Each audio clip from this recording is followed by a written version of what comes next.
Faz um tempinho que eu queria tentar explicar como funciona um certo elemento que aparece na terceira temporada. Ou melhor, em Alicization. Obviamente seria algo complicado e difícil de executar. Mas foi pior do que eu imaginava. Então meio que quem ficou encarregado da explicação foi um querido aqui do fandom que entende muito bem como funciona todas essas paradas que foram apresentadas em Alicization. Olá, Mochi aqui. Eu espero que vocês gostem do vídeo, porque tenho certeza que ele deu uma trabalheira danada para ser feito. Por favor, compartilhem e não se esqueçam de deixar seu comentário e like. Aproveita para enviar para aquele seu amigo ou amiga que simplesmente ficou boiando com as coisas no anime de Alicization. Já que um certo diretor, não entendeu bem o que o John Hammond de Jurassic Park disse em uma de suas frases marcantes. Não poupamos despesas. Bem, fiquem com o vídeo. Opa! LNB Sensei aqui. Hoje nós vamos falar sobre um dos conceitos mais intrigantes do universo de Sword Art Online, que é o Soul Translator. Sem enrolações, bora lá! O que é o Soul Translator? O Soul Translator, ou simplesmente STL, é uma máquina da quarta geração de Full Dive com um visual inspirado no Magical Void, mas calma. A gente vai explicar tudo direitinho, sem filosofias complicadas sobre a alma humana que nem o Kirito fez no episódio 1 de Alicization. Onde você acha que fica a consciência humana? No cérebro? O cérebro é um conjunto de neurônios. O neurônio se constitui com um núcleo no meio. Então, no corpo celular que rodeia, temos os dendritos e uma sonho. Então, uma conexão para a próxima célula se formando uma grande rede de neurônios. Aqui a gente vai direto ao ponto, explicando como essa tecnologia funciona com a Fluctilight e os mundos virtuais. Como o STL interage com a Fluctilight? Explicando rapidamente o que é a Fluctilight. Dentro de cada célula cerebral existe uma estrutura que sustenta tudo, chamada de microtúbulos, que possuem nanômetros de diâmetro e que funcionam como um crânio dentro das células cerebrais. E aqui está o detalhe mais interessante: eles não estão vazios. Dentro desses microtúbulos estão armazenados fótons evanescentes, um quantum de luz. Esses fótons são indeterminados por natureza e flutuam de maneira probabilística. De acordo com essa teoria, essa luz flutuante, esse campo quântico que é formado, é a mente, a verdadeira essência da consciência humana. E o nome dessa essência é Fluctilight. O STL funciona fazendo uma scan de nível quântico no cérebro, alcançando a Fluctilight e a registrando de dentro dos microtúbulos como uma unidade qubit, baseada no seu spin vetor.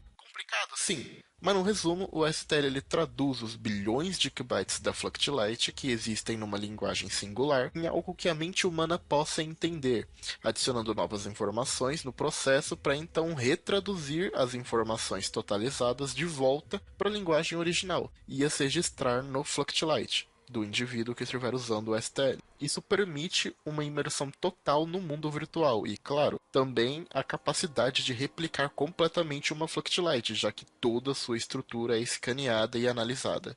Os mundos virtuais do STL são uma parte realmente fascinante e diferente das outras plataformas apresentadas durante a obra. Muito realista para ser um objeto 3D.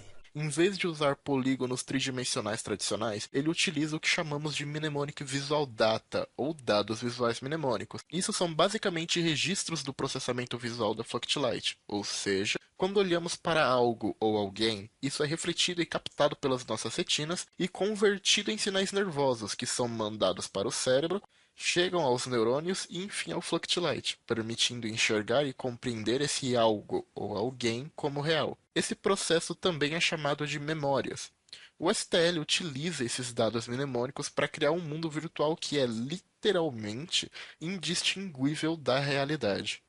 Com isso, acaba ficando uma dúvida. Os mundos virtuais, então, ficam dependentes de memórias?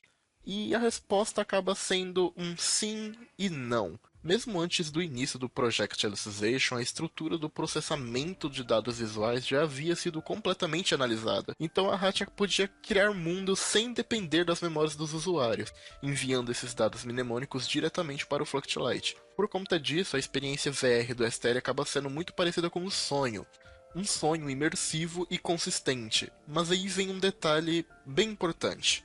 A aceleração do STL tem a capacidade de manipular o sinal de controle do clock do pensamento, que, convencionalmente, em momentos de extrema adrenalina ou imenso tédio, acaba acelerando ou desacelerando a nossa percepção do tempo que está passando. Isso acaba acontecendo também nos sonhos, onde o tempo parece fluir de forma diferente do mundo real, podendo produzir longos sonhos em um curto período de tempo. Portanto, no STL, esse fenômeno é levado a um novo nível. Durante a imersão, o STL consegue manipular o sinal de controle do clock do pensamento por estar conectado nas partículas quânticas da consciência, enviando sinais elétricos diretamente aos neurônios e neurotransmissores, resultando em uma série de fenômenos biológicos, permitindo acelerar a mente, assumindo que o tempo da sinapse seja menor, não causando danos ao cérebro, ou seja, não existe um limite para essa aceleração acontecer. Em contrapartida, o mundo virtual também é acelerado em sincronia, deixando a experiência de imersão completa aumentada em várias vezes. Um limite para essa aceleração acaba sendo gerado através da capacidade máxima da estrutura do servidor em que esse mundo VR está rodando.